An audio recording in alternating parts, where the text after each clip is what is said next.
মাতৃসুখ কলমে শ্রাবন্তী মিস্ত্রি। যে মানুষটার সাথে আজ আমার বিয়ে হতে যাচ্ছে তাকে আমি অনেক ছোট থেকে চিনি। আমার দাদার বন্ধু দেবাশিস। তাকে আমি মনে মনে অনেক চেয়েছি প্রেমিক হিসাবে, ভালোবাসার মানুষ হিসাবে, স্বামী হিসাবে, কিন্তু সেটা আমি একাই চেয়েছি। তার মনে আমার জন্য যে কোনো জায়গা ছিল না তা আমি জানি। এই বিয়েটাও দেবাশিস তা খুব খুশি মনে করছে তেমন ব্যাপারও না। বলা যায় বাধ্য হয়েই করছে আমাকে বিয়ে, কিন্তু আমি ভীষণ লোভী। একটু ভালোবাসা পাওয়ার আশায় আর সর্বোপরি মা ডাক শোনার আশায় আমি নতুন জীবন শুরু করতে যাচ্ছি।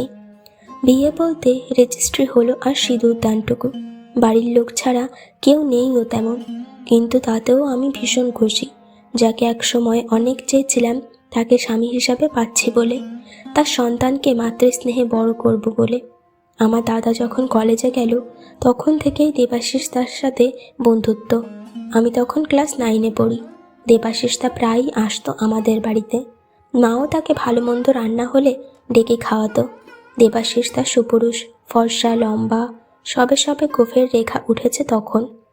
তাকে একটু দেখার জন্য ছাদ থেকে উকিঝুঁকি মারা থেকে শুরু করে টিউশন পড়তে যাওয়ার পথে দাঁড়িয়ে থাকা কত কিছু করেছি। সেই বয়সে মনে হতো যদি ওই মানুষটাও আমায় ভালোবাসে পৃথিবীর সবচেয়ে সুখী মানুষ হব আমি। দেবাশিস তা বাড়িতে এসে আমার সাথে খুব কম কথাই বলতো। বড় জোর বলতো, দাদা নেই, থাকলে ডেকে দে, বা দাদাকে বল আমি এসেছি। তার এই কথাটুকু শুনলেই সেই দিনটা আমার ভালো হয়ে যেত। দেবাশিস তা কম কথা বললেও ভীষণ সৎ আর ভালো মানুষ। কতবার দেখেছি বন্যার সময় পাড়ায় পাড়ায় ঘুরে চাল, জামা কাপড় সংগ্রহ করতে। দেবাশিস দা একটা ফ্রি কোচিং সেন্টারও খুলেছিল গরিব বাচ্চাদের পড়ানোর জন্য। সেবার আমাদের বাড়ির সরস্বতী পুজোতে হলুদ একটা পাঞ্জাবি পরে এসেছিল দেবাশিস দা। কি সুন্দর দেখাচ্ছিল তাকে। আমি হাঁ করে তার দিকে তাকিয়েছিলাম, কিন্তু দেবাশিস দা শ্যামলা চেহারার আর মোটা গড়নের শাড়ি পরে বসে থাকা আমার দিকে তাকিয়ে দেখেইনি। অথচ দাদা আর দেবাশিস দা দুজন একরকম পাঞ্জাবি কিনে যখন মাকে দেখালো, আমিও তখন সেই রঙে মিলিয়ে মায়ের কাছে বায়না করেছিলাম একটা শাড়ি কিনে দেওয়ার জন্য। মা কিনে দিয়েছিল বটে, কিন্তু যাকে দেখাতে চেয়েছিলাম সে ফিরেও তাকায়নি, উল্টে চলে গিয়েছে দাদার সাথে ভোগ বিতরণের কাজ করতে। দুপুরে বন্ধুদের সাথে ঠাকুর দেখতে গিয়ে এক বান্ধবী বলেছিল, ওই হলুদ পাঞ্জাবি পরা যে ছেলেটা তো দাদার সাথে ভোগ দিচ্ছিল, কে রে ওটা? ছেলেটাকে কিন্তু হেব্বি দেখতে। ভীষণ রেগে গেছিলাম আমি। তখন একটা অকারণ অধিকারবোধ কাজ করছিল আমার মধ্যে।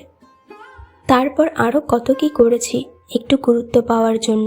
দেবাশিস তা বাড়ি এলে হালকা কাজল পরা, কখনো একটু লিপস্টিক ঠোঁটে দেওয়া।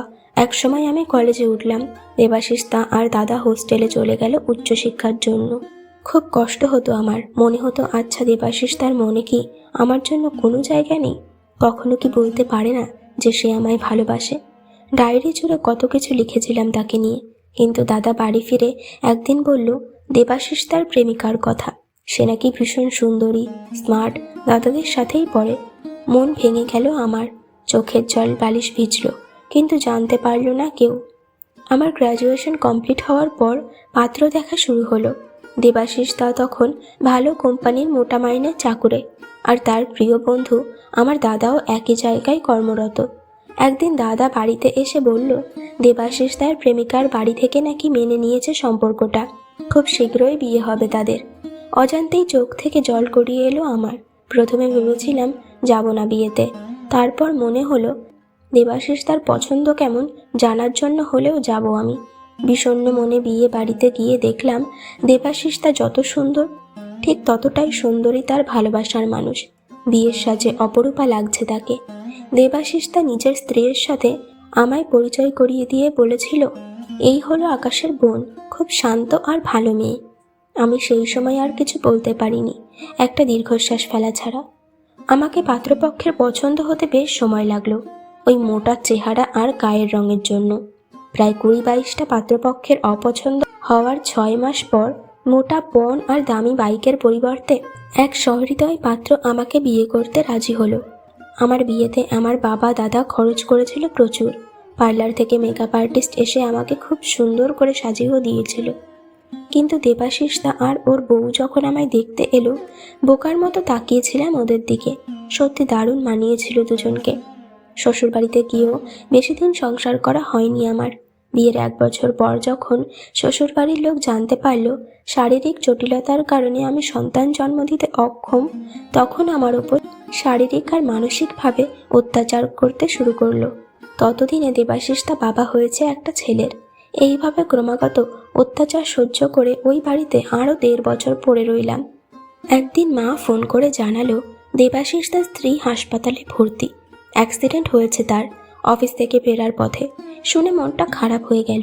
পরের দিন মাকে ফোন করে পেলাম না, দুশ্চিন্তা বাড়ল। সন্ধ্যাবেলায় মা কাঁদতে কাঁদতে বলল, আর নেই রে দেবাশিসের বউ, দুধের শিশুটাকে ফেলে চলে গেল মেয়েটা। এই ঘটনার 2 মাস পর স্বামী আর শাশুড়ির হাতে মার খেয়ে ভীষণ অসুস্থ হয়ে ভর্তি হতে হলো হাসপাতালে। আর থাকতে পারলাম না। বাবা মাকে সব খুলে বললাম। সব শুনে শিউরে উঠল বাবা। মা আমায় নিয়ে চলে এলো বাড়িতে।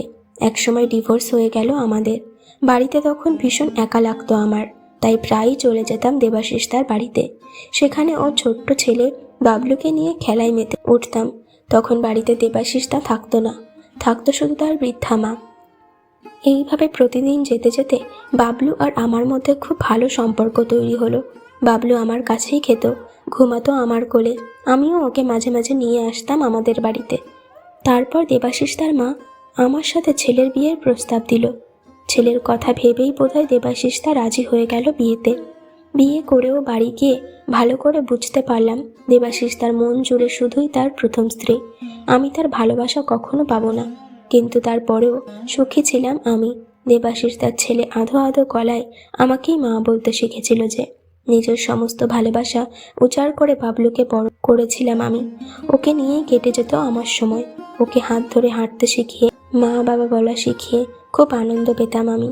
আস্তে আস্তে বাবলু বড় হতে লাগলো, কিন্তু আমার ভাগ্যে বোধহয় সুখ দীর্ঘস্থায়ী নয়। সেবার অফিসের পিকনিকে গিয়ে সেই অ্যাক্সিডেন্টেই মারা গেল দেবাশিসদা। আমার দাদাও ভয়ানকভাবে আহত। বিয়ের 3 বছরের মাথায় বিধবা হলাম আমি। চোখের জল মুছে ছেলে আর শাশুড়িকে ভালো রাখার জন্য আপ্রাণ চেষ্টা করতে লাগলাম আমি। জমানো টাকা দিয়ে শাড়ির ব্যবসা শুরু করলাম। নিজের সামান্য উপার্জনেই ছেলেকে ভালো স্কুলে ভর্তি করলাম আর যোগান দিতে থাকলাম অসুস্থ শাশুড়ির চিকিৎসার খরচ।